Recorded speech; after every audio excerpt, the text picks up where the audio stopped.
कक्षा 6 विषय विज्ञान अध्याय 7 ताप एवं उसका मापन। गलत मापन करने से अच्छा है कि कोई मापन किया ही न जाए। अन्ना मणि लंबोक और उसकी बड़ी बहन फीवान शिलांग में रहते हैं। एक दिन दोनों भाई बहन विद्यालय से घर आए। उन्होंने देखा कि उनके माता पिता काम पर गए हुए हैं। लंबोक ने अपनी बहन से कहा कि उसे ज्वर का आभास हो रहा है। फीवान ने उसका माथा स्पर्श किया तो उसे लगा कि छोटे भाई को ज्वर हो सकता है।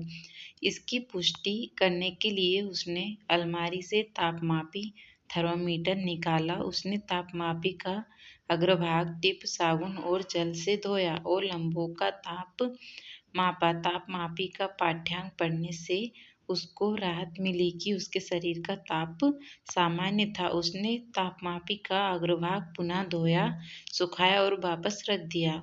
तब उसने लंबोक से कहा कि वे विद्यालय की वर्दी बदलकर भोजन कर ले, तत्पश्चात कुछ समय आराम करें। 7.1 गरम या ठंडा। हम अपने अनुभव से करते हैं कि कुछ वस्तुएं दूसरी वस्तुओं की अपेक्षा अधिक गर्म होती है। उदाहरणार्थ, ग्रीष्म काल में किसी नल से लिया गया जल किसी मटके अथवा किसी परिस्थितित रेफ्रिजरेटर से लिया गए जल की अपेक्षा अधिक गर्म हो सकता है। हम यह केवल जल के दोनों नमूनों के स्पर्श मात्र से ही अनुभव कर सकते हैं, परंतु क्या हम सदैव अपनी स्पर्श इंद्रियां पर विश्वास कर सकते हैं? आइए इस बात का पता लगाएं। क्रियाकलाप 7.1 आइए जांच करें। चित्र 7.1 में दर्शाए अनुसार 3 बड़े पात्र लीजिए। उनको का, खा और गा नाम दीजिए। पात्र का में गर्म जल, पात्र खा में नल का जल और पात्र गा में बर्फ डालकर ठंडा किया गया जल लीजिए। हम यह क्रियाकलाप 2 भागों में संचालित करेंगे। पूर्वानुमान एवं प्रशिक्षण। पहले पूर्वानुमान कीजिए कि आप क्या अनुभव करेंगे यदि आप अपना दाहिना हाथ पात्र का में एवं बायां हाथ पात्र गा में डुबोएं और 1-2 मिनट तक दोनों हाथ पात्रों में डूबा रहने दें और फिर पात्र का एवं गा में ऐसे अपने हाथ बाहर निकालकर दोनों हाथ एक साथ पात्र खा में डुबोएं। अपना पूर्वानुमान लीजिए। पात्र खा में डुबोने पर मेरा दायां हाथ क्या अनुभव करेगा? पात्र खा में डुबोने पर मेरा बायां हाथ क्या अनुभव करेगा? अब क्रियाकलाप संचालित कीजिए और अपने प्रेक्षणों को लीजिए। तुलना कीजिए कि क्या आपके प्रेक्षण आपके पूर्वानुमान से मेल खाते हैं या नहीं। क्या आपके दाहिने हाथ ने यह अनुभव किया कि पात्र खा का जल ठंडा है, जबकि आपका बायां हाथ अनुभव करता है कि वही जल गर्म है। इन प्रेक्षणों से आप क्या निष्कर्ष निकालते हैं? कोई वस्तु गर्म है या ठंडी, यह निश्चय करने के लिए हम सदैव अपनी स्पर्श इंद्रियां पर भरोसा नहीं कर सकते हैं। 7.2 ताप। किसी पिंड की गर्माहट अथवा ठंडक का विश्वसनीय माप उस पिंड का ताप है। किसी गर्म पिंड का ताप ठंडे पिंड की अपेक्षा अधिक होता है। 2 पिंडों के मध्य तापांतर हमें बताता है कि एक पिंड दूसरे पिंड की तुलना में कितना गर्म है। वह उपकरण जो ताप मापता है तापमापी थर्मामीटर कहलाता है।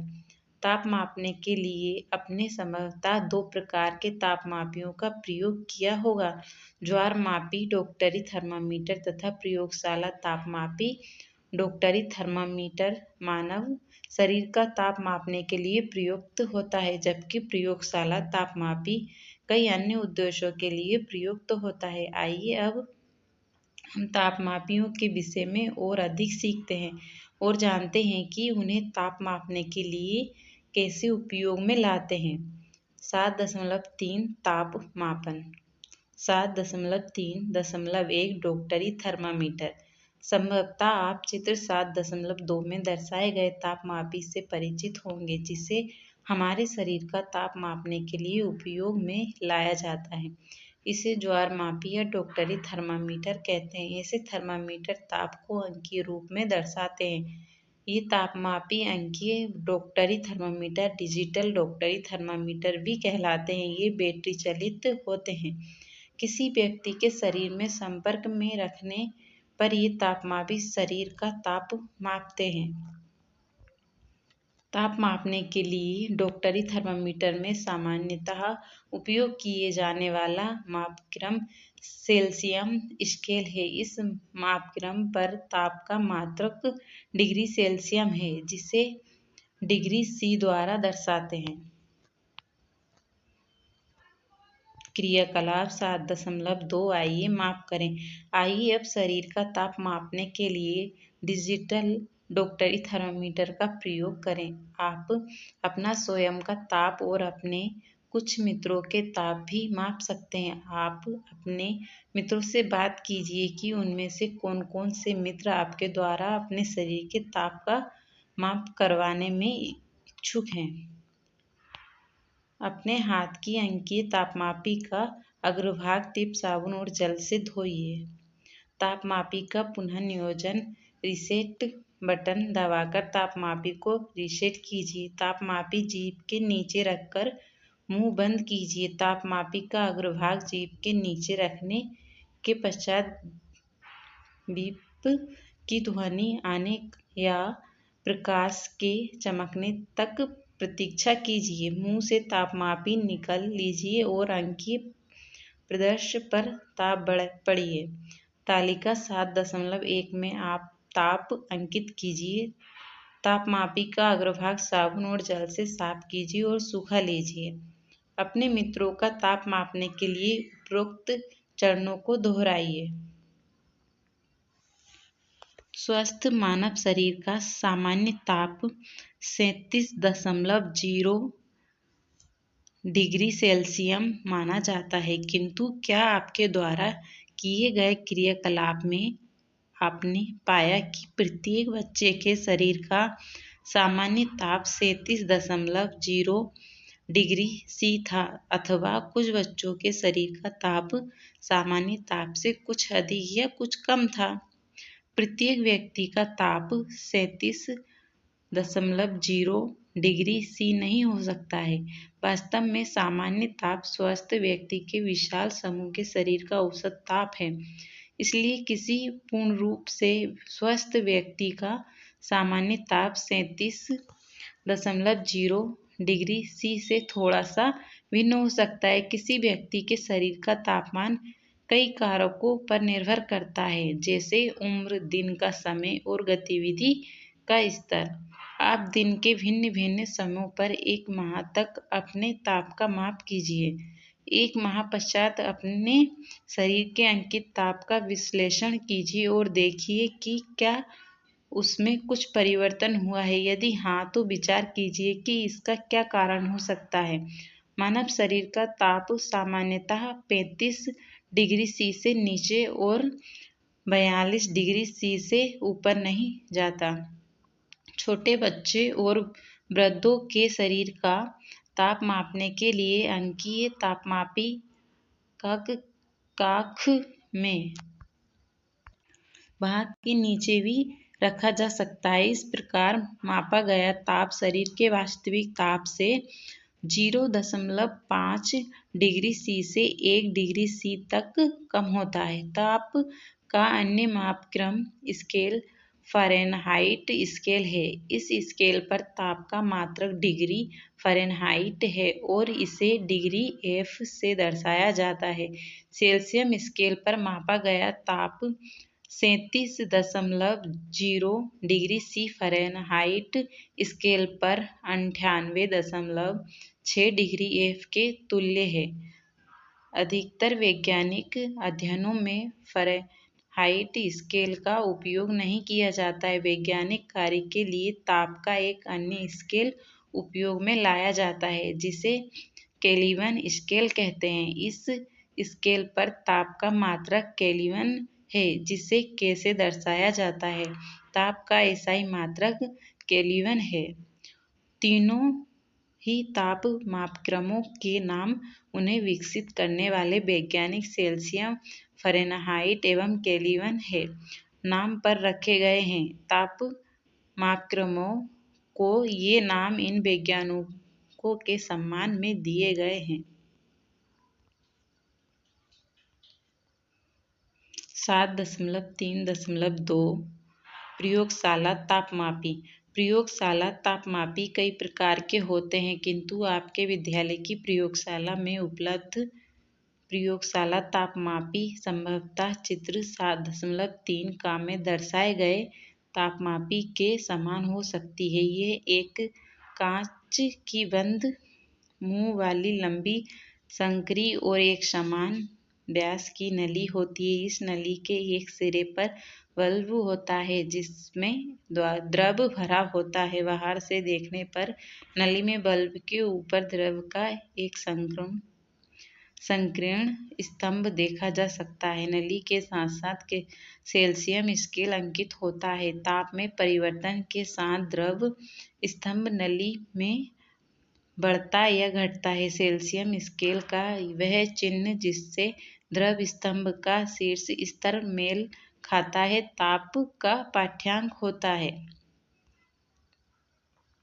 क्रियाकलाप 7.3 आइए अवलोकन करें। आइए दिए गए प्रयोगशाला तापमापी का ताप परिसर ज्ञात करें। एक प्रयोगशाला तापमापी लीजिए और उसका सावधानी पूर्वक अवलोकन कीजिए। निम्नलिखित मान अंकित कीजिए। यह कितना न्यूनतम ताप माप सकता है, यह कितना अधिकतम ताप माप सकता है, अतः इस तापमापी का परिसर है।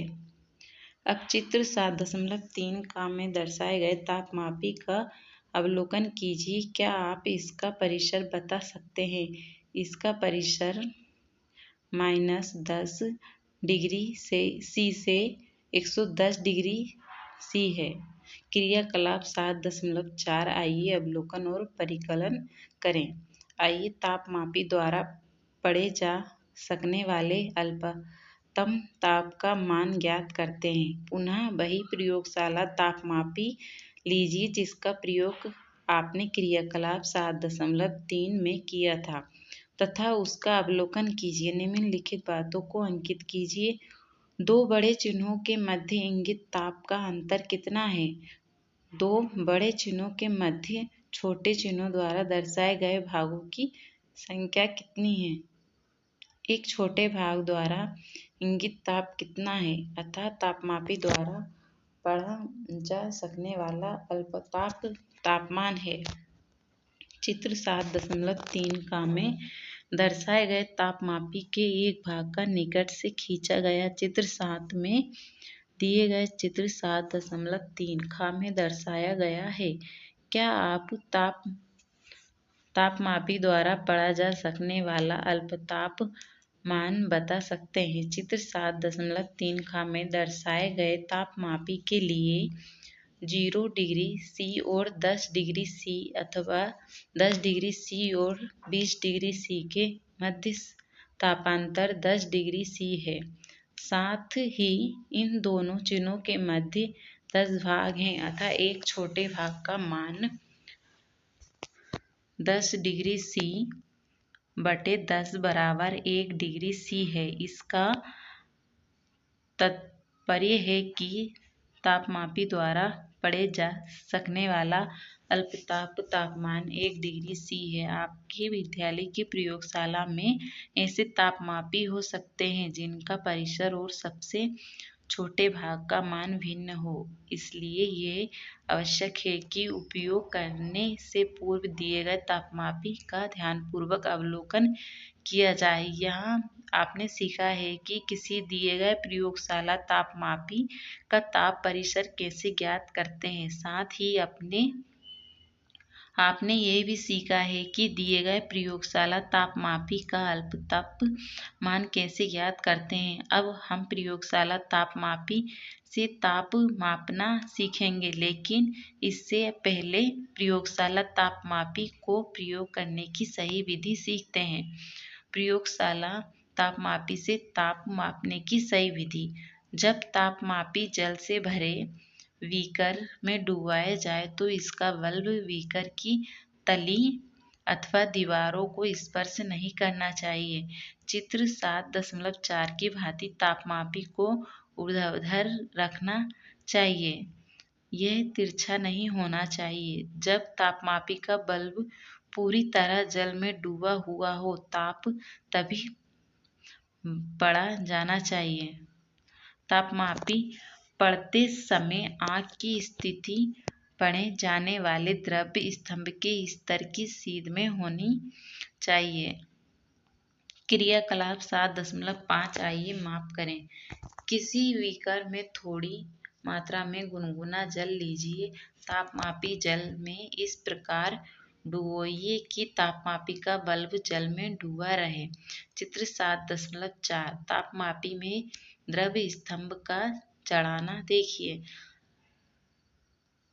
तब तक प्रतीक्षा कीजिए जब तक कि तापमापी में द्रव्य स्तंभ चढ़ना बंद न कर दे। अब तापमापी का पाठ्यांक नोट कीजिए। अधिक समय तक प्रतीक्षा मत कीजिए, अन्यथा जल ठंडा होना शुरू हो जाएगा। आपके द्वारा मापे गए जल का ताप कितना है, इसकी तुलना अपने मित्रों द्वारा लिए गए पाठ्यांकों से कीजिए। क्या आपने ध्यान दिया कि जैसे ही आप तापमापी को जल से बाहर निकालते हैं, द्रव्य स्तंभ का स्तर गिरने लगता है।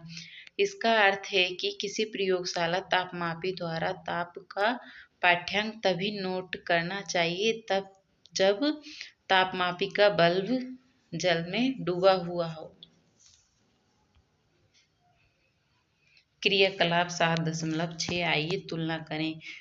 फीवन के विज्ञान शिक्षक ने उबलते जल के ताप मापन के लिए प्रायोगिक सेटअप की व्यवस्था की। शिलांग में फीवन और उसके सहपाठियों द्वारा लिए गए उबलते जल के ताप के पाठ्यांक तालिका 7.2 अंकित किए गए हैं।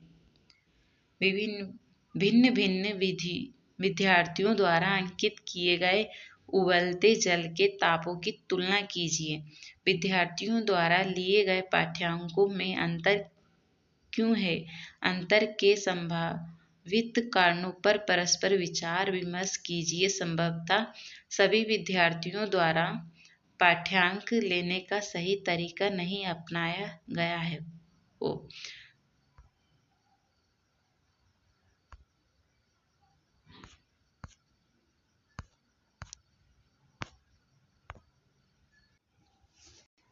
7.3.3 वायु का ताप।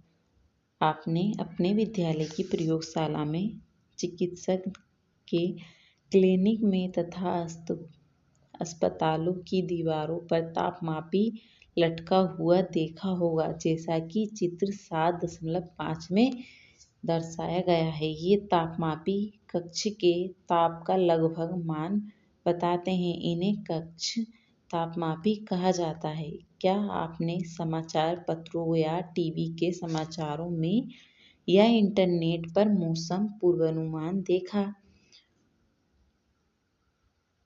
इनमें प्रत्येक दिन के अधिकतम और न्यूनतम वायु ताप की जानकारी दी जाती है।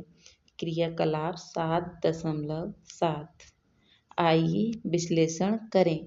किसी स्थान से संबंधित मौसम की रिपोर्ट क्रमशः 10 दिनों तक पढ़िए अथवा सुनिए। प्रत्येक दिन के लिए वायु के अधिकतम और न्यूनतम ताप को तालिका 7.3 में अंकित कीजिए।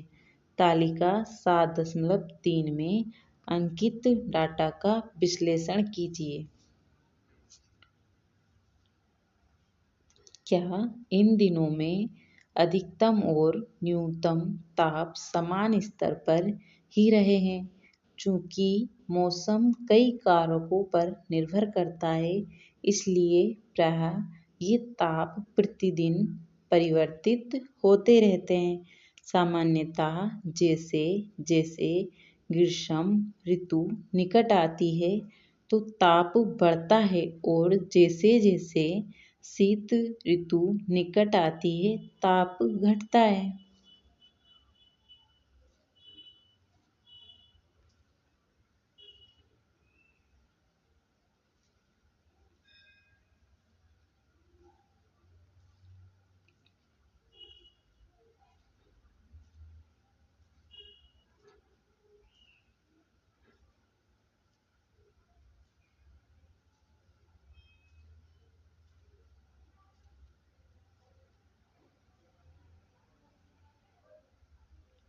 और भी सीखें।